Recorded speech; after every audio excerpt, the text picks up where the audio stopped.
Ser podcast.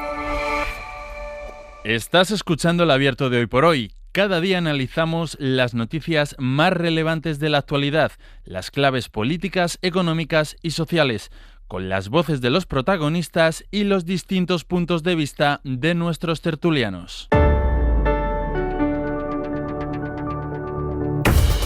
Tiempo para el análisis, tiempo para el abierto, hoy desde Elche, hasta donde nos hemos venido para esta edición especial de Hoy por Hoy. Desde aquí vamos a analizar toda la actualidad de la jornada y todo lo que nos dejó el día de ayer y ya casi lo que nos ha dejado esta semana, que está a punto de terminar, al menos en lo laborable. En el análisis están aquí en Elche con nosotros Berna González Harbour. ¿Qué tal? Muy buenos días. Muy buenos días y encantada de este público, esta recepción.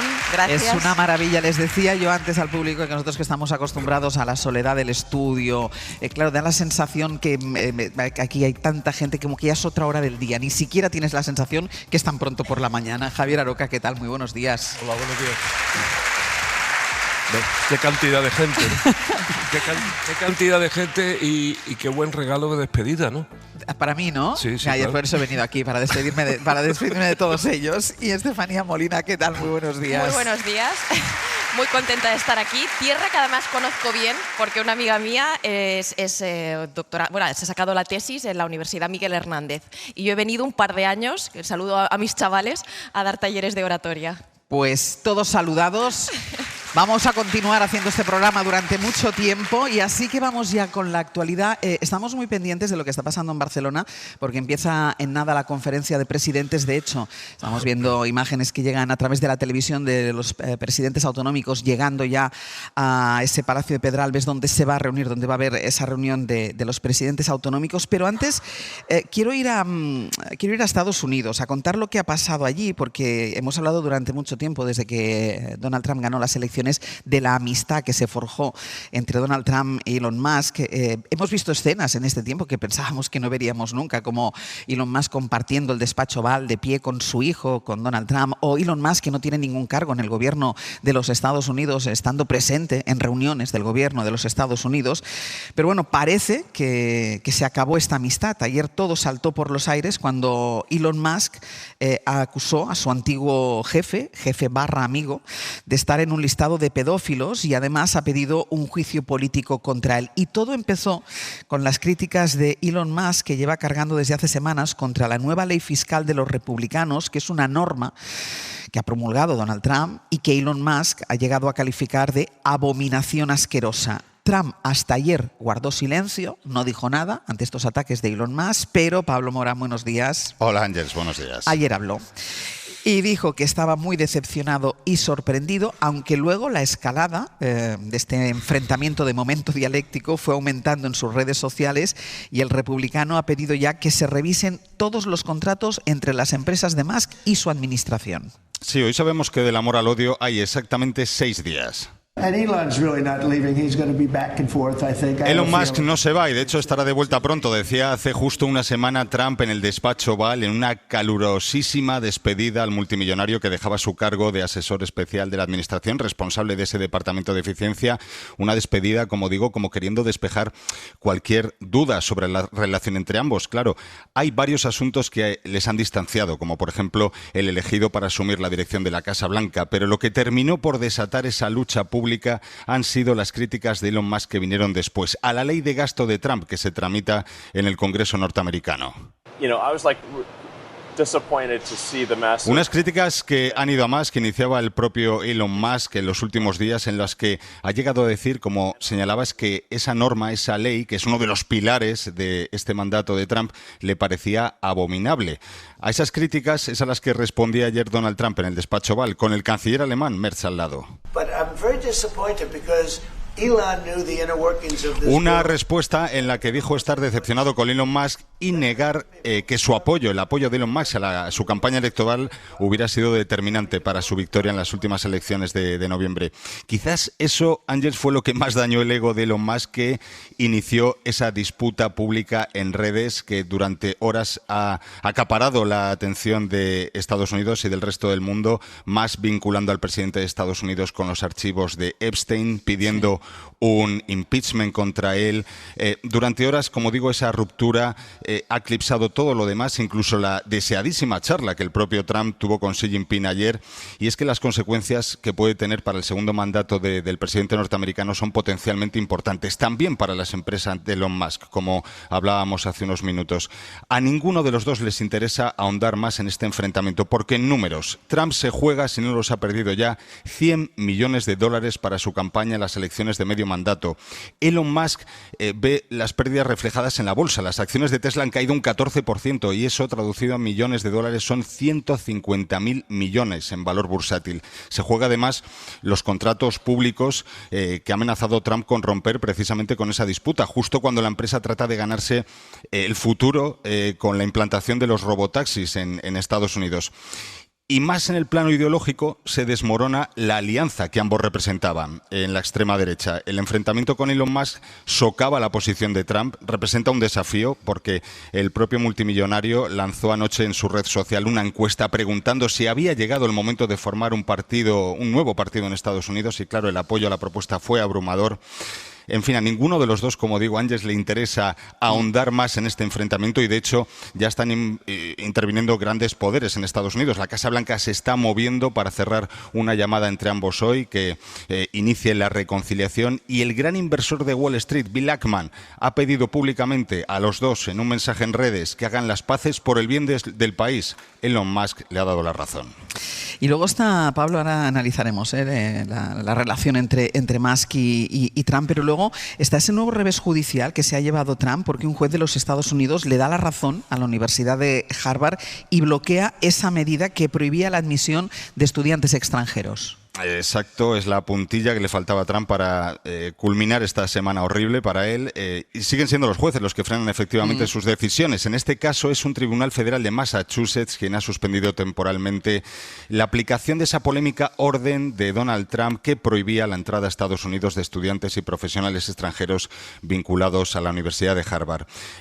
Los jueces han considerado que eso representaba para esa institución académica un daño inmediato irreparable, y además lo hace cuestionando la base legal, una vez más, en la que se escuda Donald Trump para justificar sus políticas, que es una causa de emergencia nacional, como está pasando también con los aranceles. Así que ese tribunal de Massachusetts ha aceptado la demanda presentada por la Universidad de Harvard y de momento deja en suspenso ese polémico veto a la entrada de estudiantes y profesionales del exterior a la Universidad de Harvard.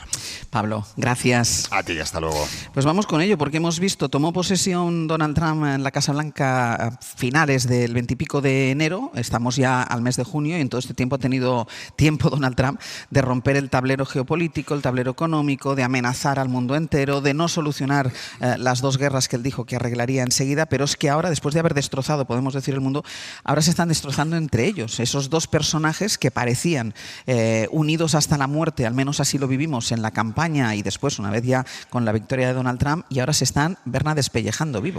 Sí, despellejando. Era una ruptura cantada totalmente, ¿no? Quiero decir que eran dos egos, era imposible que esa pelea de gallos acabara bien. Lo que está viendo, lo que estamos contemplando en directo de forma descarnada es cómo esto se trataba de intereses, no de valores. Es decir, Trump llegó y la ultraderecha llega cargada de supuestos valores, o sea, nos quieren hacer trasladar palabras como libertad, como América para los americanos, Make America Great Again, es decir, nos nublan la vista con los valores cuando no tenemos que despistarnos, son los intereses personales propios de sus empresas, de ellos. Y entonces, ¿por qué estaba Elon Musk ahí? Por sus intereses. Ahora está perdiendo mucho dinero, pero antes de la toma de posesión, en otoño, cuando se sumó a la campaña y aupó tanto a Trump y donó tanto dinero, su capitalización bursátil de sus empresas crecieron en cientos de miles de millones. Luego los ha empezado a perder, porque claro, ha hecho tanto el ridículo. Recordemos aquella exhibición de Teslas en la Casa Blanca, que convirtió la Casa Blanca en un concesionario. Entonces salta ahora este volao, ¿no? Se trata de intereses de estos dos señores, y el pueblo, los que por desgracia desde mi punto de vista lo han votado, pues van a verse absolutamente marginados de este gran combate entre titanes en donde se está jugando mucho dinero, muchos intereses y, ojo, mucha información. ¿Por qué sabe Elon Musk que Trump está en la lista de Epstein? Recordemos que la lista, lo ha recordado Pablo Morán, que la lista de Epstein es la de los pederastas que acudían a esta red de tráfico sexual de menores. ¿Cómo sabe Musk eso? Una lista que no es pública. Bueno, pues porque obviamente su poder le da acceso a mucha información. Esto ha sido una cosa muy contestada, que él haya tenido a disposición todas las agencias gubernamentales para despedir a todos los que han querido, como un señor privado que no está monitorizado por el Congreso ni por ninguna institución, ha tenido acceso a tantas cosas. Ya ha soltado la primera. Trump en la lista Epstein. ¿Qué más vendrá? Ha tenido acceso a todas las bases de datos, algunas de ellas porque se las ha querido cargar Aroca. Bueno, perdón, la primera enseñanza que saco de esto es que hay que tener mucho cuidadito con lo que se vota. Hay que tener mucho cuidadito porque al final la extrema derecha tira al monte y no precisamente al Monte de Piedad, eso está reservado para los más pobres. Entonces eso es lo primero. Segundo, bueno, yo no soy adivino, pero algo de esto me esperaba, porque como ha dicho mi compañera, aquí había más una conjunción de intereses que no una conjunción política en favor del pueblo norteamericano y singularmente sus trabajadores. Por tanto, yo creo que es una buena advertencia, una viñeta de luz que se nos abre sobre todo a los que vivimos a este lado del océano, del Atlántico, y nos vemos amenazados también por el advenimiento continuo de la extrema derecha y de sus palmeros, ¿no? Yo creo que hoy los palmeros europeos y singularmente los españoles que tanto han celebrado y festejado la llegada de Trump, me refiero por ejemplo a Esperanza Aguirre, Isabel Díaz Ayuso, a Feijóo, a Abascal. Bueno, seguramente hoy no estarán dispuestos a dar mucho la cara después del espectáculo tan lamentable que están dando esta gente y que me parece mucho algunas de las cosas que están ocurriendo en España, ¿no? En España hay una guerra de filtraciones, yo creo que propiciada fundamentalmente por la extrema derecha, aunque sea la extrema derecha empresarial. Y lo que está pasando en Estados Unidos es pariente de lo que está pasando en España, ¿no? Es también una mezcla de filtraciones, de mal juego y que no tiene nada que ver con la política. Este capitalismo salvaje que lo que pretende en realidad, como se está viendo en Estados Unidos, es sobrevolar las urnas porque la democracia les molesta. Porque ¿cómo van a pensar ellos que el voto nuestro, de todos los que estamos aquí sentados, vale lo mismo que el voto de ellos que son multimillonarios?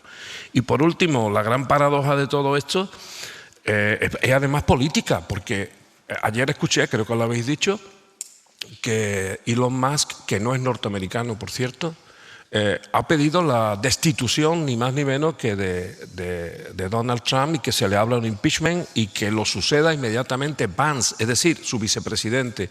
Por tanto, esto no es solamente una peleilla, no, están jugando a cartas mayores. Y otra cosa que es una gran paradoja de la extrema derecha.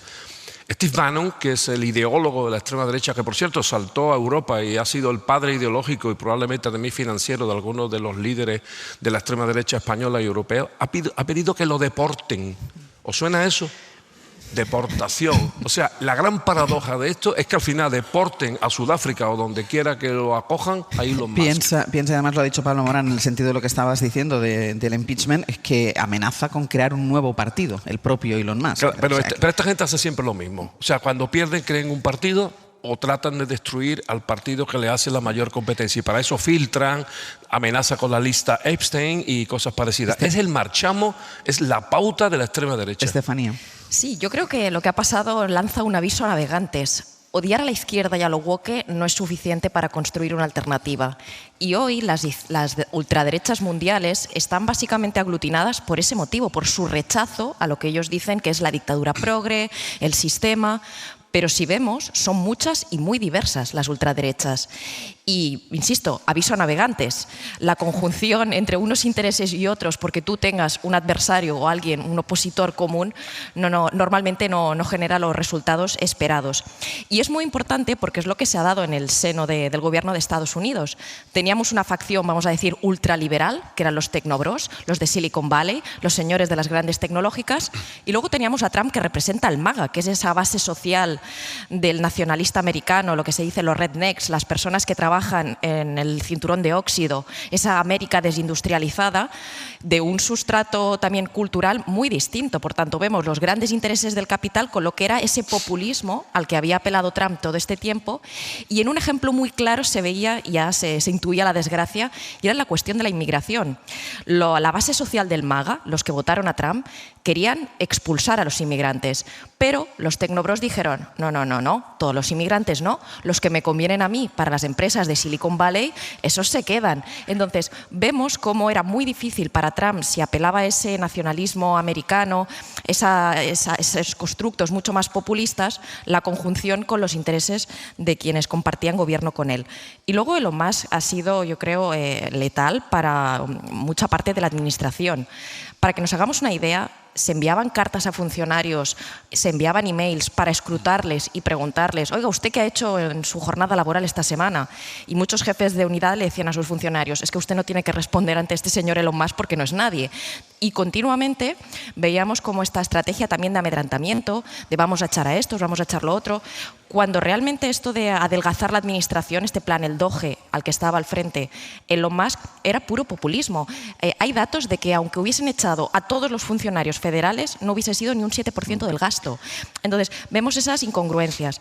Y luego también creo que aquí hay una cuestión muy importante, y es que estamos viendo cómo la justicia está parando los pies. Está parando los pies con el tema de la Universidad de Harvard, está parando los pies con las... lo intenta. Porque lo intentó con los aranceles y yo creo que ahí no le salió bien. Pero fíjate que hay algo que está haciendo muy grave la administración americana, y es con el tema de las deportaciones, intentan que vaya mucho más rápido que la capacidad que la justicia tiene de dictar sentencia. Pero por lo menos queda ahí esa esperanza de que hay algún contrapoder todavía. Bueno, un contrapodercito muy minúsculo, porque Trump sigue a lo suyo y va buscando otros vericuetos y la justicia va por detrás, y la verdad están hasta hundiendo a bufetes de abogados que participen en las causas contra Trump. Yo creo que no podemos sobreestimar el poder de estos jueces, que creíamos mayor y que no lo es. Yo quería destacar también otro elemento más trivial, y es el aspecto este de audiencias que genera Trump, que gobierna como si fuera una serie de televisión de Netflix, ¿no? Entonces, el pobre Merz, o sea, todo esto estalló ayer cuando estaba en la Casa Blanca con Merz, el nuevo canciller alemán, en el despacho Oval, en el despacho Oval, y el pobre se había entrenado por si acaso había sorpresas, por si le humillaba. Ya hemos visto cómo ha humillado a Zelensky, al surafricano le puso ahí unos vídeos falsos sobre el genocidio de los blancos, y entonces Merz iba ahí todo temeroso, y de repente estalló, y el nuevo capítulo de esta serie nos llevó al enfrentamiento con Musk, y el otro ahí de comida de piedra. En fin, es una trivialidad la de este gobernante. Pero trivialidad con consecuencias muy graves. Aroca, déjame que te des la palabra, a la vuelta voy contigo. Pausa y seguimos.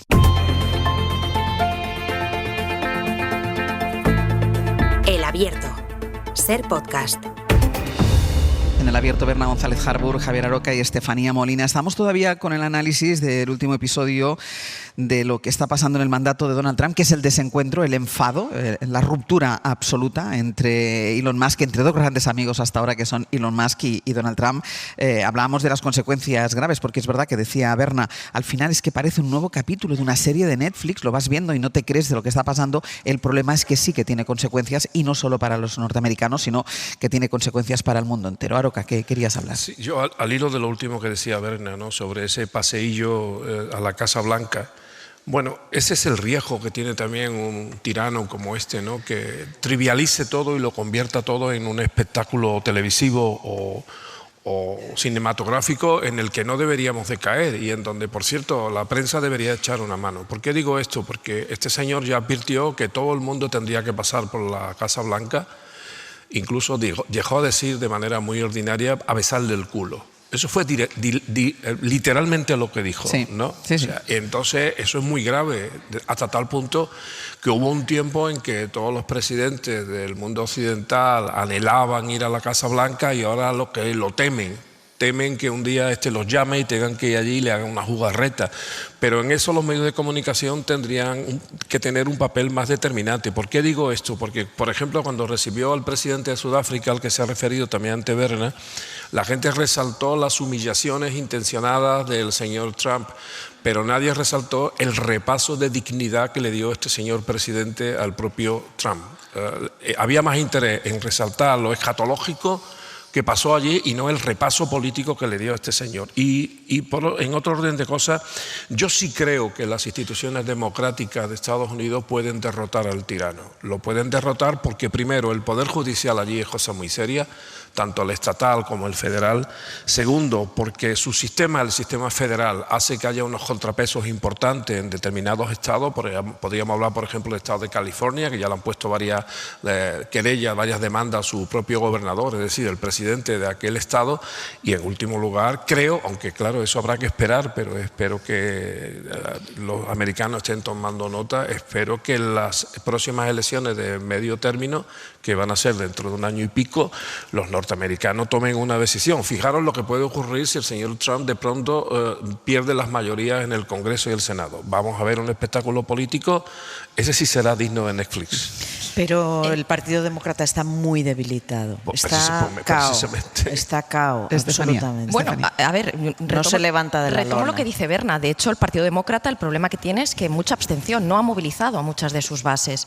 Pero retomando se ha derechizado. lo que decíamos antes, Elon Musk, yo no sé cómo va a acabar este matrimonio. Yo creo que a lo mejor al final se reconcilian, porque como decía el compañero que informaba, Les afecta, les perjudica a los dos. Exactamente, y de hecho las empresas de Silicon Valley son conscientes ahora mismo y han introducido cambios en sus políticas porque ven que esto de lo woke ya no gusta a la gente. Antes eran los primeros en ponerse pues el pin de la bandera LGTBI, las causas feministas, etcétera, incluir cuotas de minorías racializadas en sus empresas, y ahora todo esto lo han metido al cajón porque saben que ya no vende. Y eso también ha sido parte de la ola que ha capitalizado Donald Trump.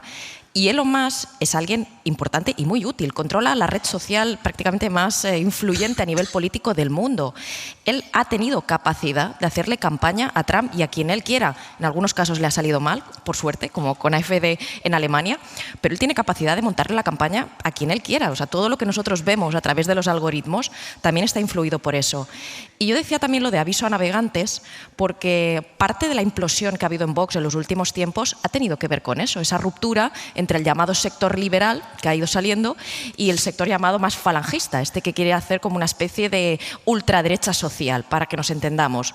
Eso ha pasado, y en la propia Unión Europea también las derechas están muy divididas, las ultraderechas. Por eso yo insistía en que esta idea del enemigo común no siempre te lleva a los resultados esperados. Hoy tenemos AfD en Alemania, nostálgicos del pasado. Luego también tenemos ultraderechas un poco más proeuropeas al estilo de Meloni. Luego tenemos ultraderechas más en el grupo de Putin, de los aliados de Putin. Y luego tenemos ultraderechas con un tinte mucho más social o con un tinte mucho más ultraliberal.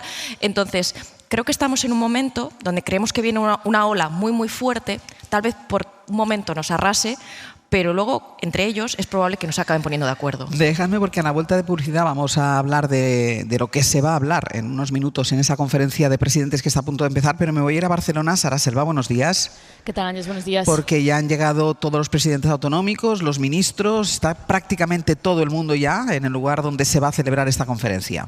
Sí, están todos en fila ya para saludar al rey y al presidente del gobierno. Están todos los presidentes autonómicos, los miembros del gobierno.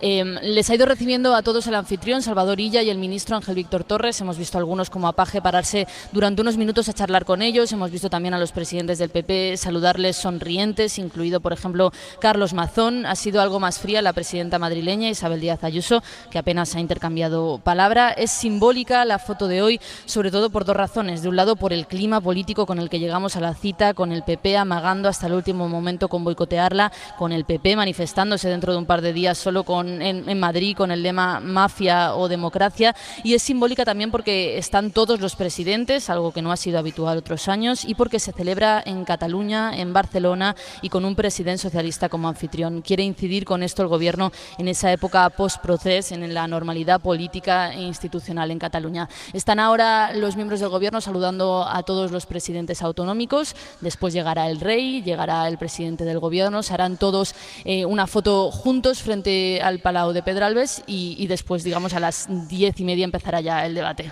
Pues ahora vamos a hacer una cosa, vamos a hacer la pausa, el boletín de las 9, y después vuelvo contigo para hablar un poco del contenido, de lo que puede pasar una vez ya entren al interior de ese Palau de Pedralbes donde se va a celebrar esta conferencia de presidentes. Vuelvo contigo enseguida, Sara. Perfecto, aquí me quedo.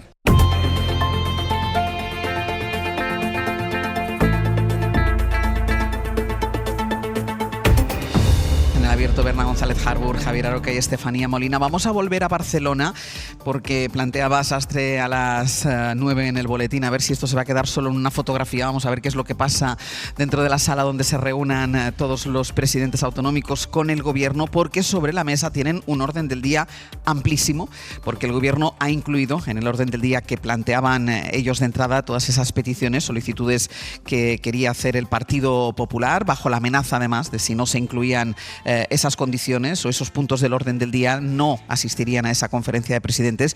Así que, Sara Selva, nos encontramos con que está la vivienda, porque además ayer presentó el gobierno un plan para ello, está la financiación autonómica, pero luego hay otras cuestiones como lo que la derecha y la ultraderecha llama la inquiocupación, vaya, que es un amplísimo orden del día que veremos cómo se gestiona en una reunión de estas características. Sí, es un orden del día insólito con hasta 14 temas a debatir. Se va a hablar, pues sí, de financiación autonómica, de inmigración, de educación, de lo que el PP llama el caos ferroviario, del apagón, de las reformas del Ministerio de Justicia, todo en los 10 minutos que tiene cada uno de los presidentes para exponer sus opiniones. El PP forzó ese orden del día inabarcable con asuntos que algunos no son competencia autonómica o que otros que buscan directamente el enfrentamiento con el gobierno, pero el presidente tiene clara cuál es su prioridad, quiere hacer de la vivienda el tema estrella de la cita con esa propuesta de acuerdo que envió a los presidentes autonómicos, aunque el PP ya ha dejado claro que lo rechaza, con carta incluida de la presidenta madrileña de Isabel Díaz Ayuso. El PP trae su propio documento con propuestas que ha consensuado con los 13 varones, así que lo podemos ver como una especie de guión de lo que podemos esperar hoy por parte del PP dentro de la sala. No menciona el documento el acuerdo de Estado que propone el gobierno, pero sí trata la vivienda. Lo que propone el PP es derogar la ley de vivienda del gobierno, también derogar el decreto antidesahucios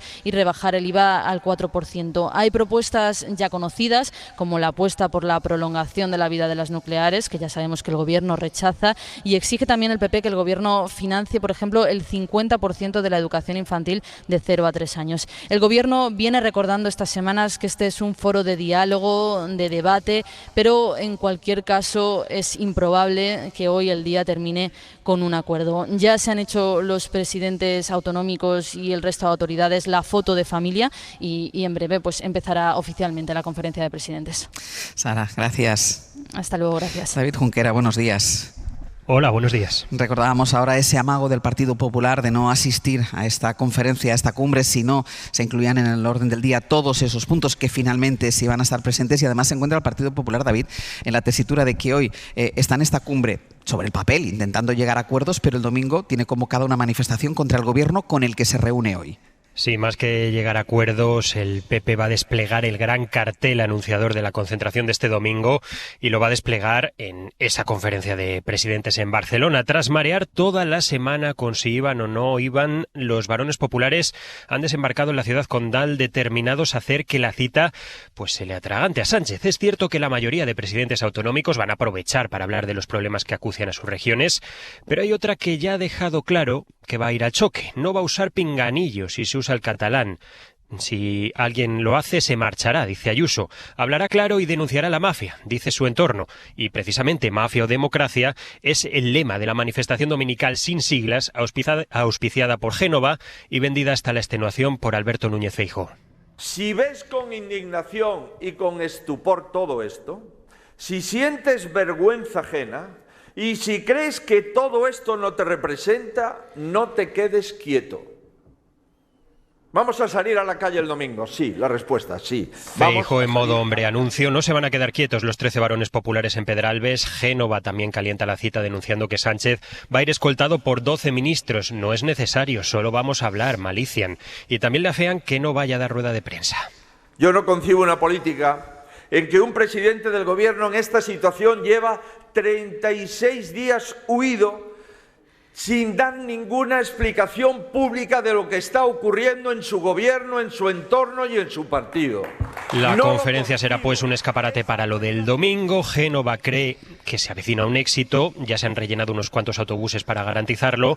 Lo único que les quita el sueño es el efecto desmovilizador de Abascal y Vox y los 36 grados que se prevén este fin de semana en Madrid. Muchísimas gracias, Junquera.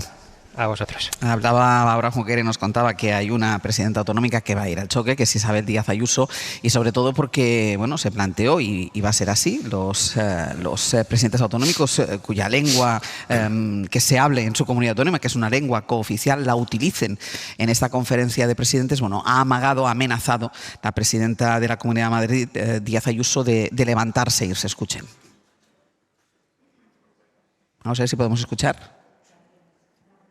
No tenemos a Isabel Díaz Ayuso. Después vamos a escuchar esta declaración que hizo, pero en cualquier caso, la declaración de intenciones, Berna, que tú y yo nos estábamos riendo, la declaración de intenciones ya la ha hecho con la entrada que ha hecho ella al Palacio de Pedralbes. En el paseillo, sí. Aquí estábamos, mientras hablábamos de Tusk y de Trump, estábamos todos atentos a la pantalla y qué ocurría.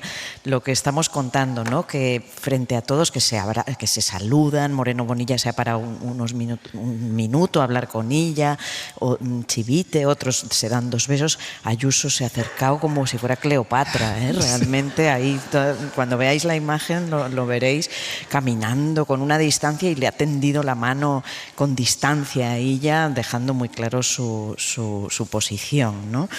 Qué pena, ¿no? Quiero decir que a mí me gusta ver la exhibición de relaciones institucionales, porque esto es un país basado en el Estado de Derecho, en las instituciones, y esa es la forma que tenemos de construir nuestra democracia. Pero ¿qué vamos a ver? ¿Qué vamos a ver hoy? Un diálogo de sordos. O sea, un diálogo de sordos, por un lado el PSOE atrapado en todos esos fangos de los que venimos hablando y que seguramente vamos a seguir hablando, y el PP lanzado a la calle como, desde mi punto de vista, hooligan, agitando, bueno, ese lema mafia o democracia. Hoy te sientas con el mafioso y el domingo lo vas a denunciar en las calles. Feijóo habla de 36 días de Pedro Sánchez huido de la prensa. Y Mazón, que lleva 8 meses sin haber explicado qué hizo el día en que murieron 228 compatriotas en esta región, en esta comunidad autónoma. En fin, alguien nos debe una explicación que tuvo como consecuencia muertes, pero también estoy de acuerdo con que Pedro Sánchez debe hablar, ¿eh? Lo que no creo es que el PP nos pueda dar lecciones. Y sobre este asunto concreto del idioma, bueno, pues es una falta de educación de Ayuso, ¿no? Absolutamente, y un posicionamiento ideológico quiero decir, el proceso ha terminado. El gran desafío que casi acaba con nuestro país, con nuestra democracia, ha terminado. Que el precio a pagar debe ser que hoy se pongan un pinganillo para oír al presidente catalán, ciertamente es algo un poco raro. Imagínate, Ángels, que tú aquí hablaras en catalán, Sastre también, cuando cenamos lo hacéis y todos nos entendemos y es estupendo, pero no vamos a poner un traductor para que ahora nos oiga toda España, ¿no? O sea, tiene un punto un poco exagerado lo de que 17 presidentes se tengan que sentar y usar traductores. Pero, ¿es el precio a pagar a cambio de la paz? Pues páguese. ¿Dónde se está celebrando esta conferencia de presidentes? En Barcelona, en una Cataluña absolutamente normalizada después del proceso. Creo que sí podemos escuchar ahora a Isabel Díaz Ayuso. Que lo que están pretendiendo es una absoluta golfada y que todo lo que me tengan que decir en los pasillos en español o lo dicen dentro en el mismo idioma o me saldré. O por el camino ya veré lo que haré con esos pinganillos. Ya le digo que no me los pienso poner, porque en lugar de defender el español en todos los rincones, lo que te hacen es utilizar el catalán, la lengua de los catalanes, para hacer provincianismo con el secesionismo catalán, que es una corruptela que no pienso pagar desde la Comunidad de Madrid.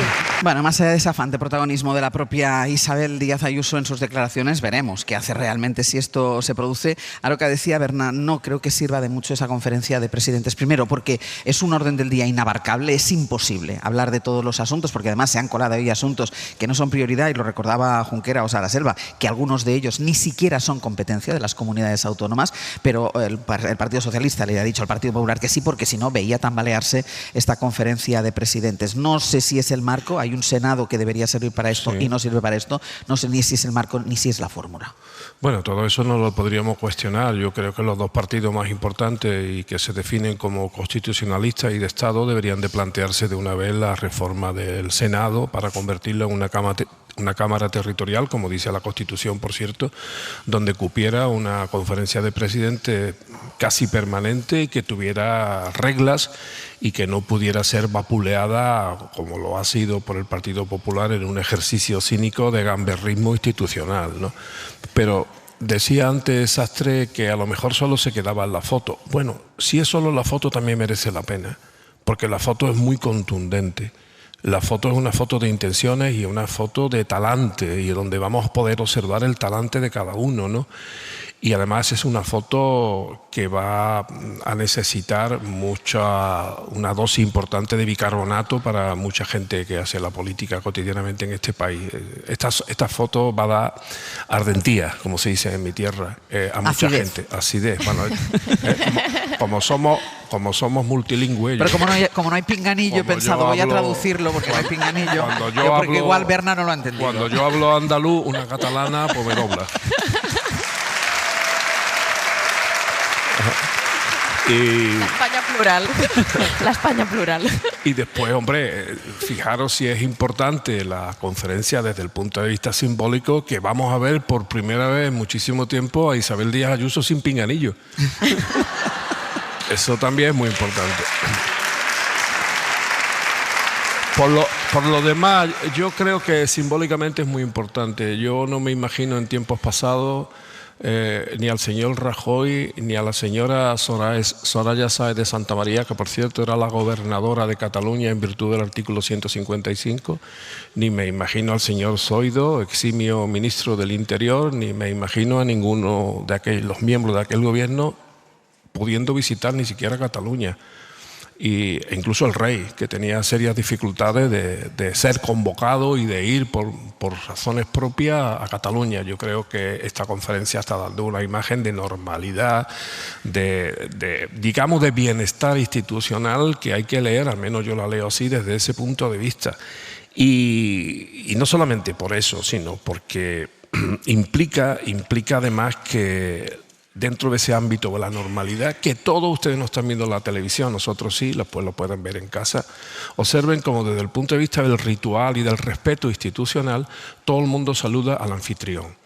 Y el anfitrión es el señor Illa, Salvador Illa. Salvador Illa, el líder del Partido Socialista que ha ganado las elecciones democráticas en Cataluña y que por tanto cuenta con el apoyo democrático de los catalanes mayoritariamente. Y, por cierto, como diría el señor García Paje, a pesar de que gobierna en España Pedro Sánchez, que por lo visto no lo ha perjudicado en nada a Illa para que gane las elecciones en Cataluña. Por Estefanía. Sí, yo creo que nacía prácticamente muerta esta conferencia de presidentes si es que se pretendía llegar a algún acuerdo por todo lo que estamos diciendo, porque el PP tiene este domingo su manifestación, porque el orden del día es imposible que se pueda llegar aquí a ningún acuerdo. Espera, Estefanía, que me voy a ir a publicidad y así podrás después desarrollar argumento.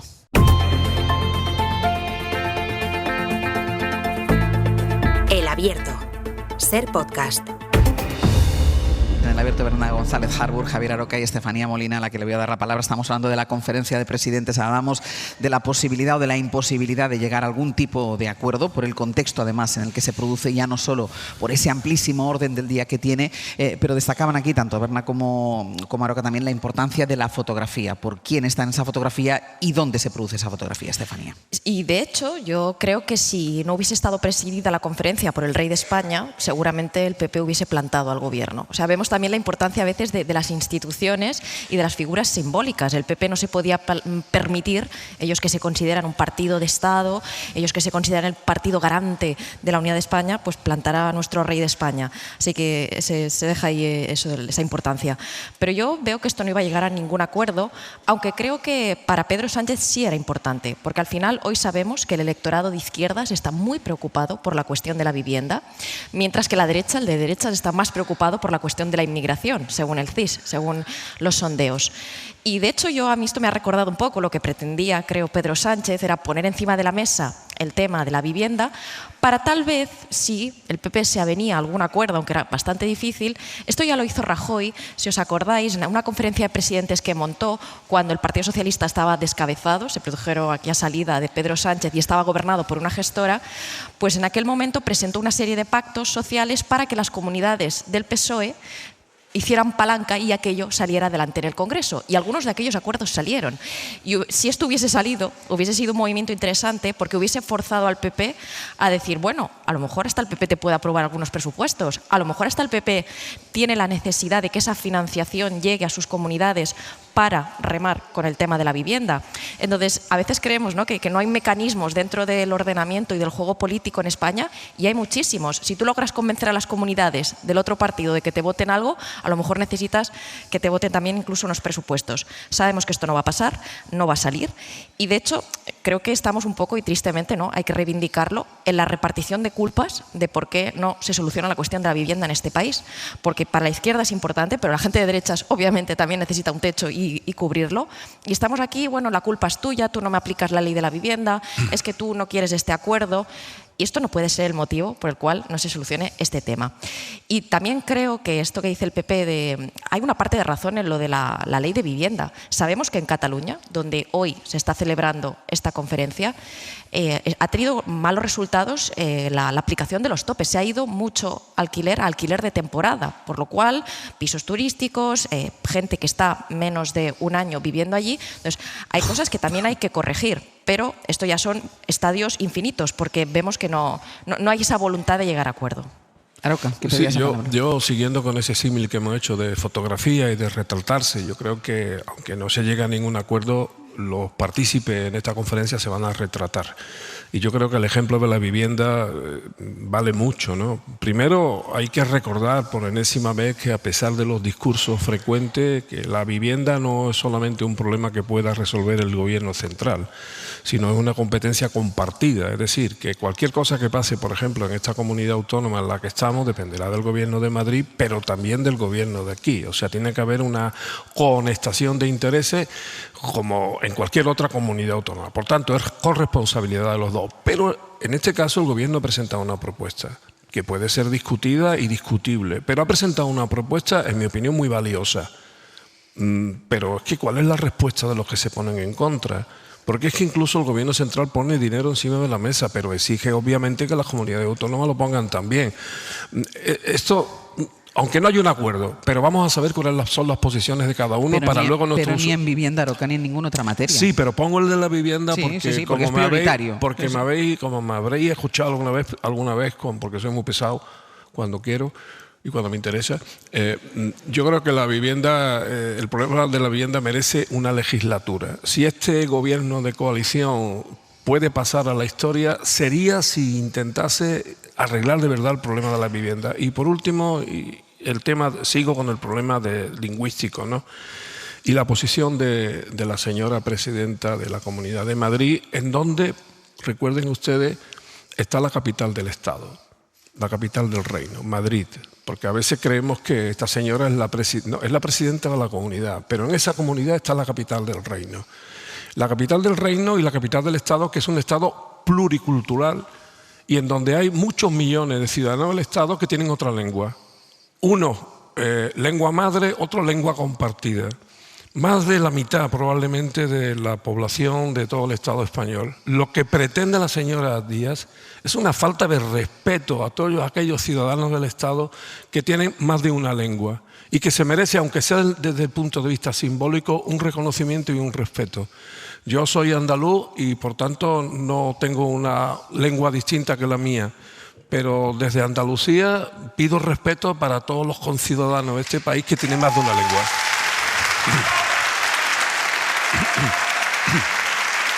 Estefanía.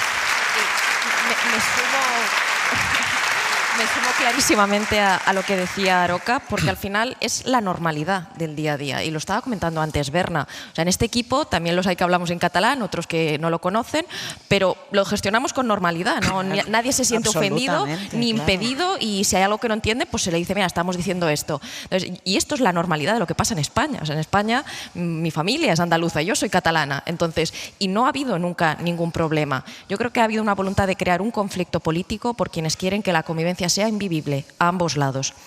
Y luego también lo que estábamos diciendo de a quién le genera acidez la foto, está claro que el PP está nervioso, Vox se pone las botas con todo lo que huela a acercamiento PP-PSOE, acercamiento institucional.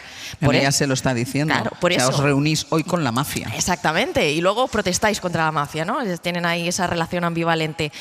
Pero creo que toda esta escenificación que ha hecho el PP de voy, no voy, cuando, insisto, era evidente que iban a ir, no iban a plantar al rey de España, por suerte, era también de cara a Vox, ¿no? Nosotros somos los antisistema y ahora diré que es que si hablas en catalán es que cojo y me largo.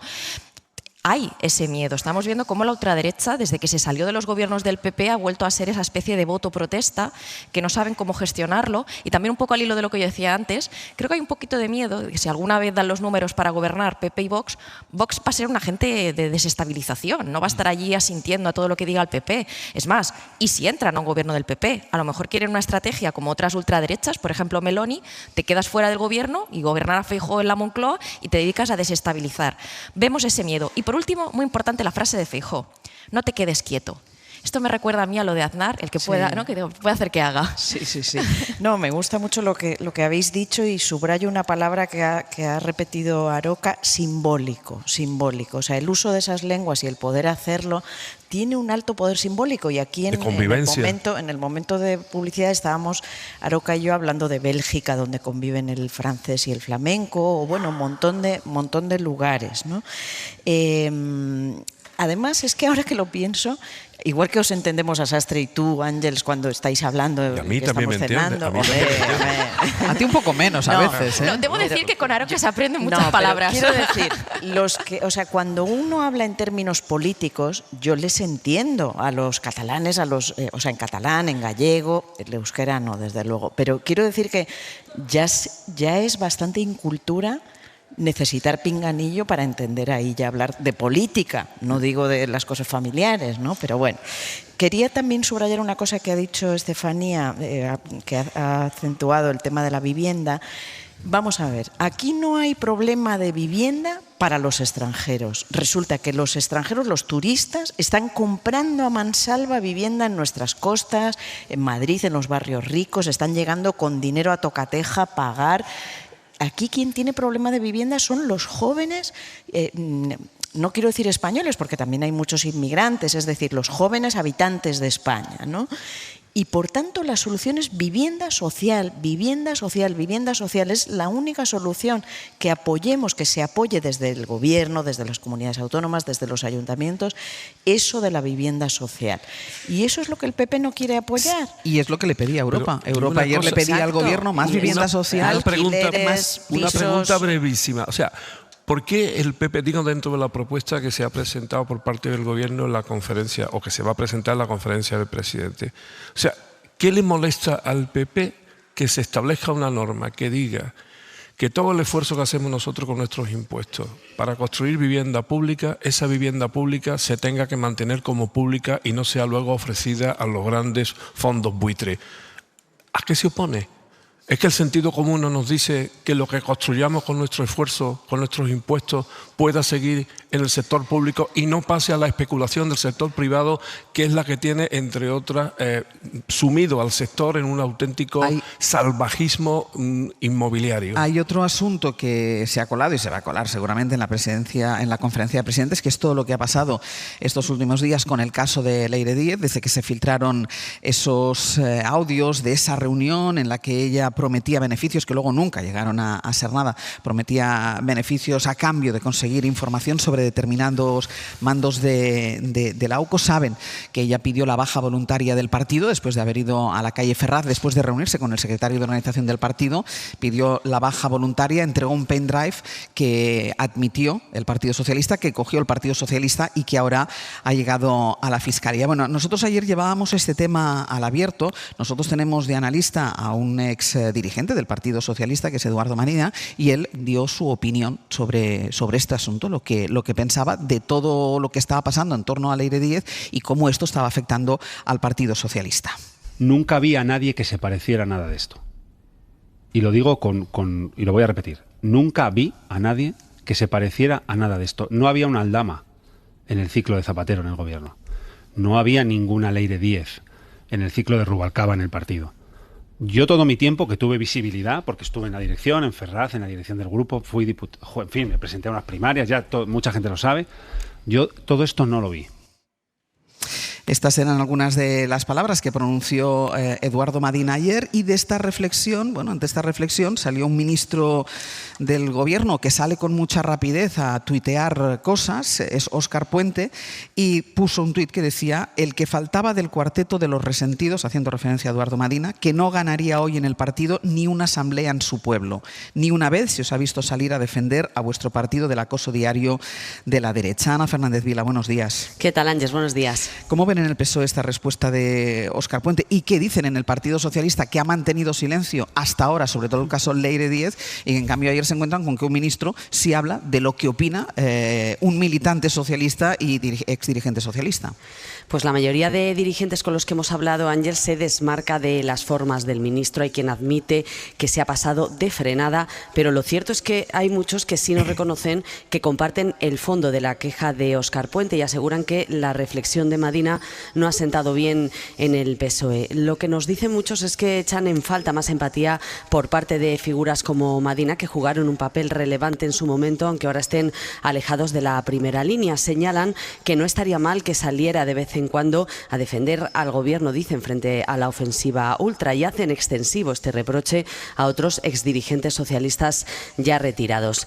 De hecho, hay dirigentes que aplauden al ministro Óscar Puente por decir lo que piensa todo el PSOE. Aseguran que esos a los que el ministro llama resentidos critican a Sánchez, dicen, por el rencor que todavía guardan de los procesos internos en los que se enfrentaron sin éxito al expresidente.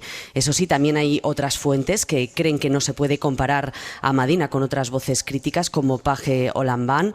Creen que si hay alguien que se ha ganado su derecho a opinar es él, por lo que ha tenido que enfrentar como político vasco en la lucha contra ETA, y consideran que, aunque no les guste su reflexión sobre Leire Díez, no le ha faltado el respeto a nadie.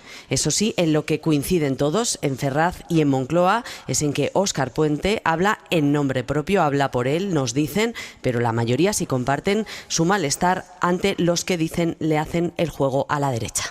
Ana, gracias. A vosotros. Mira, dejadme que escuchemos con más extensión, que era lo que yo había pedido. No nos hemos entendido con mis compañeros de Madrid, porque al margen de situar los nombres de Aldama y de Leire, es decir, no había Aldamas y Leires en el entorno del Partido Socialista en otro momento de la historia de este partido, la reflexión de Eduardo fue más larga. Yo quisiera que escucharan este fragmento. Yo creo que los socialistas que yo conozco no van por la vida ofreciendo pactos a personas corruptas con la Fiscalía, no van amenazando a miembros de la Guardia Civil que están investigando casos de corrupción, no van juntándose en callejones oscuros de este país con personas encausadas. ¿Quién decidió que este tipo de perfiles podían ocupar puestos en instituciones públicas? ¿Quién decidió que este tipo de personas podían ocupar altos puestos directivos en empresas públicas? ¿De dónde han salido este tipo de perfiles? ¿De qué zonas oscuras de la realidad de este país? ¿Y qué le ha pasado al Partido Socialista para que alguien como esta señora vaya allí con el carné de yo soy militante del PSOE y soy periodista, porque se puede ser periodista y se puede ser socialista? Así que me preocupa la tardanza en dar explicaciones, pero me preocupa todo el tiempo en el que nadie explicó nada, y esta señora operó con licencia para insultar, con licencia para denigrar, con licencia para desprestigiar y con licencia para hablar en nombre de la Fiscalía contra la Guardia Civil, contra las fuerzas y cuerpos de seguridad del Estado, contra jueces, contra juezas, contra fiscales. ¿Qué ha pasado aquí? ¿Quién ha decidido que este tipo de perfiles como el de Leire Díez ocuparan un papel? ¿Quién decidió que perfiles como el de Koldo jugaran el papel que jugaron en algunos ministerios? ¿Qué le ha pasado a la política? Hay un partido en el gobierno que yo conozco bien, que es el PSOE, porque es el mío, y que yo cuando estuve en política activa recorrí muchos años, 13 años como diputado, 8 en la dirección del PSOE, con un presidente, el presidente Zapatero, y un secretario general, Alfredo Pérez Rubalcaba. Nunca vi a nadie que se pareciera a nada de esto. Y lo digo y lo voy a repetir, nunca vi a nadie que se pareciera a nada de esto. No había una Aldama en el ciclo de Zapatero en el gobierno. No había ninguna Leire Díez en el ciclo de Rubalcaba en el partido. Cuidado con un ejercicio de generalización, porque el problema está situado donde está. Y repito la pregunta de la primera intervención. ¿Quién ha decidido que este tipo de perfiles como el de Leire Díez ocuparan un papel? Lo dije hace unos cuantos hoy por hoy. ¿Quién decidió que perfiles como el de Koldo jugaran el papel que jugaron en algunos ministerios? Y ponen acento también, Eduardo, en una cosa que dice, me preocupa la tardanza del partido en dar explicaciones.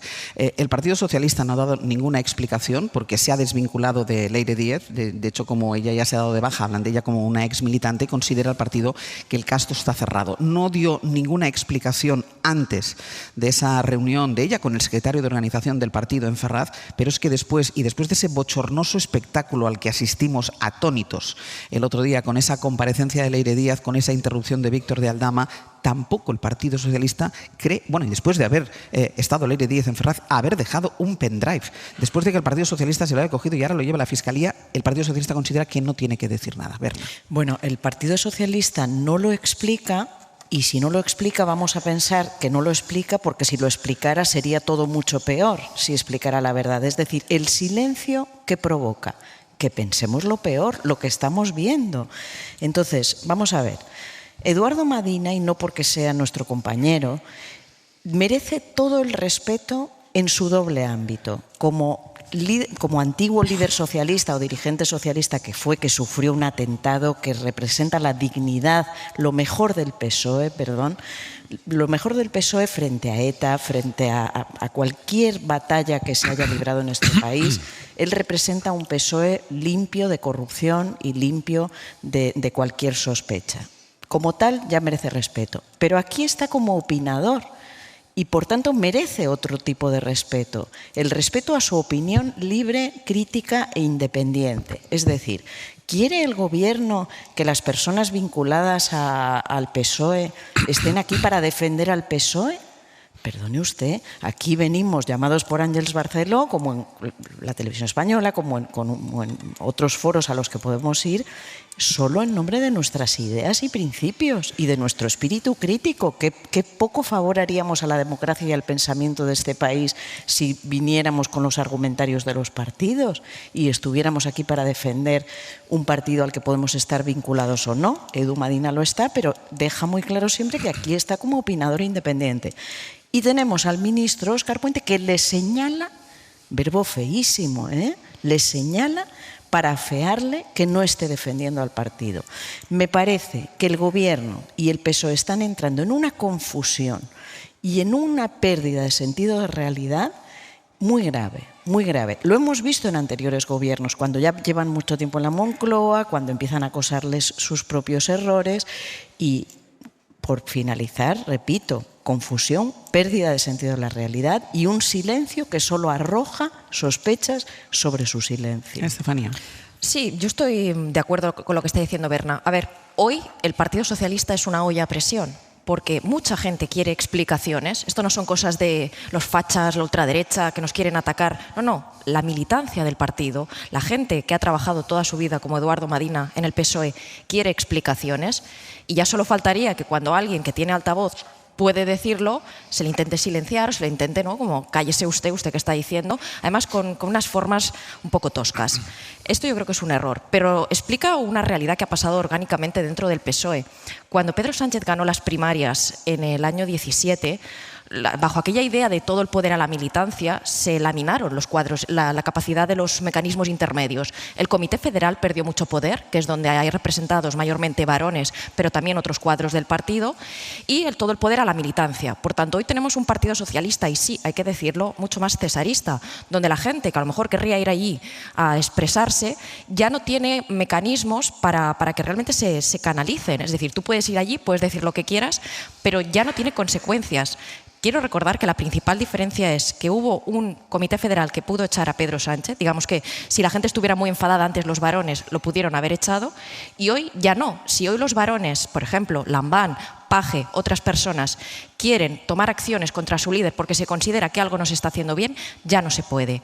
Y entonces ya no se puede llegar a ningún mecanismo de canalizar lo que esté pasando y tampoco se le permite a la gente poder expresarse. Creo que es un error. Creo que el PSOE siempre ha sido el partido donde sus comités federales o todos sus mecanismos, sus foros, eran para que la gente pudiera ir allí a quejarse. Y siempre se decía, es que aquí cada uno dice lo que quiere y todo el mundo se queja. Pero era una forma de drenar cuando hay malestar. Y hoy hay malestar. Y creo que no se puede ser muy condescendiente con Leire y muy contundente con Eduardo Madina. Yo creo que esto clama al cielo. E insisto, esto es un error. Un partido tan federal como ha sido el PSOE toda la vida, no se puede permitir que... No, aquí la línea de pensamiento es una. Y el que quiera discrepar, pues que se vaya a otro sitio. Aroca. Bueno, yo no soy un experto en PSOE, ni conozco bien los itinerarios y los intrínculos internos de ese partido, pero sí soy un hombre viejo y tengo memoria y me acuerdo, a lo mejor mis compañeros son muy jóvenes y no se acuerdan, me acuerdo de aquella frase atribuida a Alfonso Guerra de el que se mueva no sale en la foto. Es decir, el PSOE tiene su historia y una historia pública que hemos observado. Parece que de pronto ahora el PSOE es como un partido angelical que no tiene historia. No, tiene historia y alguna muy complicada. Yo primero lamento la tuitocracia en general, pero lamento en este caso el gesto de un ministro que es muy difícil, no se pueden tener dos gorras. Ahora eres ministro y ahora no soy ministro. Y evidentemente este ministro, pues muy locuaz y en mi opinión negativamente en reiteradas ocasiones a la hora de expresarse en tuit y más contra un compañero que no es un compañero cualquiera, sino un compañero que ha tenido un papel y una reputación importante dentro del Partido Socialista. Yo, por supuesto, no puedo hacer otra cosa que declararme solidario y partidario de la libertad de expresión de mi compañero Madina. Eso le voy a quitar lo de señor, no porque no lo sea, sino porque es mi compañero. Pero sí digo una cosa, en el PSOE se están observando casos gravísimos de deslealtad dentro del partido. No se trata ya de discrepancia en opiniones que supongo que dentro del partido al que no conozco pues se producirán en sus órganos, sino que hay una, digamos, inconformidad pública que se manifiesta de manera dañina hasta tal punto que muchas de las opiniones de determinados varones del Partido Socialista se confunden con las de la oposición, como hemos visto recientemente con García Paje, que yo lo veo como una grave discrepancia dentro de la derecha, porque mientras Aznar dice que no haya elecciones y vamos a seguir desgastando, pues resulta que García Paje coincide con Feijóo a la hora de pedir unas elecciones anticipadas. Pero yo lo que le pediría, porque me preocupa la izquierda en general, no solamente el PSOE, que no se hagan daño, que no se enreden y sobre todo que con sus enredos no nos hagan convocar a nuestra propia memoria, porque evidentemente a mí no me gusta Leire Díez, se llama, ¿no? Ni Koldo, ni Ábalos, a mí no me es grata su presencia dentro de un partido progresista ni en un gobierno. Yo tampoco sé cómo los reclutan y deberían de ser más esmerados. Por ejemplo, ¿quién reclutó a Juan Guerra? Su hermanito. O sea, ¿quién reclutó a Gabriel Urralburu? ¿Quién reclutó a Ruiz Roldán? ¿Quién ha reclutado a todos aquellos que en parte, porque el tema se empieza a aclarar, se han beneficiado de los ERE fraudulentos en mi tierra y actualmente en la FAFE, donde ha habido destacados dirigentes del partido? Hombre, que el Partido Socialista a esta hora vaya a decir: en mi época no hubo nada y lo que ahí sí es en la tuya, ahí sí yo discrepo, pero discrepo como observador, no como militante de nada ni como experto zoólogo, no sé cómo se dirá, ¿no? De que comprendo, yo no sé lo que pasa dentro del PSOE, ellos sabrán, pero yo sí observo de lealtades gravísimas que a mí como demócrata me molestan, aunque no sea hubo etapas sucias y las pagó el PSOE porque perdió las elecciones. Pero las ha habido sucias, ¿no? Claro que sí. No, es que yo pensaba que no lo había habido nunca. Y las pagó el PSOE, eso fue hace 30 años. Pero dices, Aroca, que no se hagan daño, que no haya deslealtad. Yo creo que la mayor deslealtad es no afrontar con transparencia lo que está pasando. Y la mayor deslealtad y la forma de no hacerse daño no es discrepar, es afrontar lo que está pasando, explicarnos lo que está pasando, aunque, como digo, igual si se ponen a explicarlo, todo parece un poco peor. Y fíjate, y pese a lo que estábamos diciendo, esto no quita que aún así, ¿no? Porque una de las críticas es que se hace, que yo veo en las palabras de Óscar Puente, es, bueno, Pedro Sánchez ha sido un líder exitoso para el PSOE, pero es que una cosa no quita la otra. O sea, realmente en el contexto político que enfrentó Pedro Sánchez, esta idea que le han criticado viejos cuadros del partido o el PSOE vieja escuela, el PSOE caoba, como dicen algunos, yo creo que había críticas que no iban a lugar. Es decir, se le ha criticado que pactaba con los enemigos de España y que pactaba con los populistas de Podemos. Hoy Podemos está en el grupo mixto y hoy está gobernando Salvador Illa en Cataluña y no los independentistas. Ha habido grandes éxitos de gestión de Pedro Sánchez. Era seguramente el líder que necesitaba el partido en ese momento. Seguramente eso no lo habría logrado ni Paje ni otra persona. Pero eso no quita que el PSOE haya perdido su esencia deliberativa, que yo creo que era muy positiva, que la gente podía salir y decir lo que realmente le daba la gana. Y no solo eso, yo también me quiero agarrar a esto que estaba diciendo Berna, la necesidad de las explicaciones. Dice Berna, a lo mejor es que no lo pueden explicar. Yo creo que la ciudadanía es adulta y es capaz de entenderlo. Sí, no todo. somos idiotas. No somos idiotas. No somos idiotas. Entonces, a mí de que no se expliquen las cosas porque va a ser peor, no, explíquennoslas. Claro. Por y favor. eso no es deslealtad. No es ninguna deslealtad. O sea, pedir explicaciones no es ninguna deslealtad. Yo creo que me habéis entendido perfectamente. Totalmente. Y sabéis a qué deslealtad me refiero. Sí. Otra cosa es que yo convenga con ustedes o con quien lo convenga conmigo que el PSOE en general, el gobierno en particular y Pedro Sánchez muy señaladamente ha estado torpe en la gestión de este asunto. ¿Por qué? Porque si yo hubiera sido él, hubiera pedido yo comparecer a título propio inmediatamente sin que nadie me deje arrastrar al Parlamento. Pero diré solamente una última cosa. Hombre, se dice, no, es que Pedro Sánchez lo está haciendo mal. Bueno, sería otro debate, pero vamos a suponer que ahora en este momento, cuando lleva varios años, ya lo está haciendo mal y por tanto se merece la crítica, cosa que forma parte también de lo que yo entiendo la democracia y el espíritu crítico. Pero es que este señor lo están criticando desde antes de formar gobierno. Sus mismos compañeros, si es que no es un problema que se haya equivocado en la ley de la vivienda, en la ley Mordaza, no, es que antes incluso de formar gobierno, los mismos desleales ya estaban criticándolo. Y por cierto, el primer gobierno, creo recordar, y si no alguien me corregirá, yo aceptaré la corrección con muchísimo gusto, el primero que pactó con Podemos para formar un gobierno fue García Paje. Dejadme que comente una última cosa, que además va a estar también presente en la conferencia de presidentes, porque se va a hablar de inmigración y es un tema que también pone al gobierno en un aprieto. Recuerden que ayer el Supremo le dio un ultimátum al Ejecutivo para que se haga cargo ya de más de 1.000 menores no acompañados que están en Canarias. Guillermo Lerma, buenos días. De nuevo, Ángeles. Y el Supremo amenaza con sanciones al Ejecutivo si no adopta medidas. Le da 30 días para que se haga cargo de estos menores, medidas que ya en el mes de marzo el Supremo dijo que tenían que tomarse en urgencia. Mes de marzo, estamos a junio y el Gobierno no ha hecho nada. Sí, lo que constata el Supremo es que 2 meses después el Gobierno central ni se ha implicado eficazmente para cumplir con los requerimientos anteriores ni ha adoptado medidas para evitar la masificación de ese sistema de acogida. El auto, como decías, es muy duro con el Ejecutivo, da un plazo de 30 días al Gobierno para que dote a las oficinas administrativas del material y del personal suficiente para que ese millar de menores no acompañados que han solicitado asilo y que están en Canarias puedan hacerlo, puedan acceder a ese derecho a la protección internacional. Si no lo hace, se reserva el Supremo la posibilidad de imponer sanciones. El Ejecutivo asegura que está analizando esa resolución para cumplir con los plazos y con las medidas que exige el Tribunal. Los 2 ministerios competentes, Interior y Migraciones, han mostrado ya de hecho su intención de reunirse a la mayor brevedad posible con Canarias, pero lo cierto es que desde dentro del Gobierno el ala de Sumar, por ejemplo, reconoce que no se ha hecho todo lo que se debiera. Sira Rego es la ministra de Infancia. Es imprescindible, evidentemente, que desde el Gobierno cumplamos con la parte que nos corresponde y en esto tenemos que ser absolutamente exigentes con nosotros mismos también y cumplir con cada cosa que requiere el auto. También es importante la colaboración entre administraciones públicas que viene señalada en el propio auto. Como saben, una parte de lo que tiene que ver con el auto depende del Ministerio de Inclusión y del Ministerio del Interior.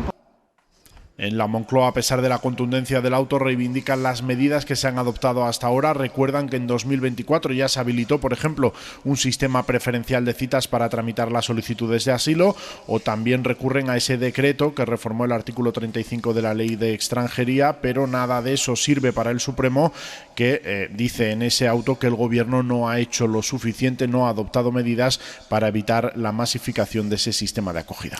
Guille, gracias. Hasta luego. Hasta luego.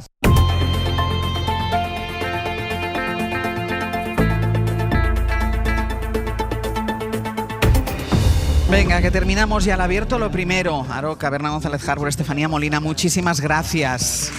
Gracias. Y ahora no se muevan de aquí, porque lo que nos queda, vamos a celebrar juntos que el Elche está en primera división. Van a cantar estos chicos aquí tan majos. Ay, ¿ya se han ido? Si no, están aquí. Están aquí. Vale. Ellos son Carey, que ahora van a probar la música. Está Ainhoa Guerregoita para hablarnos de cocina. Va a venir el alcalde. Está Neira. Vamos a cantar. Vamos. O sea, no se muevan. A concursar. Ay, También. el concursazo. Claro. Se me había olvidado. Y el concursazo. Nosotros vamos a hacer un pis y volvemos. Hasta ahora. Para no perderte ningún episodio, síguenos en la aplicación o la web de la SER, Podium Podcast o tu plataforma de audio favorita.